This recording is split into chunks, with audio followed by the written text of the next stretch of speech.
பிரியமானவர்களே, என்னிடத்திலே ஜெபிக்கும்படியாக கேட்பது பலரும் உண்டு. நான் அவரிடத்தில் சொல்ற ஒன்னே ஒன்றுதான். ஒரு நாளைக்கு 24 மணி நேரத்துல 24 முறை ஒரு அருள்நிறை மந்திரை சொல்லுங்க. 1 மணி நேரத்துக்கு ஒரு அருள்நிறை மந்திரை சொல்லுங்க. அப்போது அன்னையின் பாதுகாப்பும், அன்னையின் அரவணைப்பும், அன்னையை வழிநடத்துகின்ற விதமும் உங்களுக்கு தெரியும். நீங்கள் புரிந்து கொள்வீர்கள். ஆக இரவு நேரத்தில் சொல்ல முடியாதே ஃபாதர் என்று கேட்பதுண்டு. ஆமா, அதனால 1 மணி நேரத்துக்கு 1 அல்ல 2 என்று நாம் சொல்லுவோம்.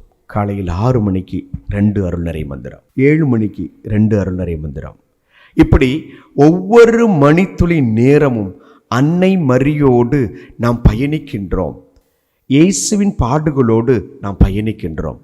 இந்த பயணம் இனிய பயணம், இந்த பயணம் பாதுகாப்பான பயணம். அது உங்களை வாழ்வில் உயர்த்தும், அது உங்களுக்கு மகிழ்ச்சியை தரும், அது உங்களுக்கு சந்தோஷத்தை தரும்.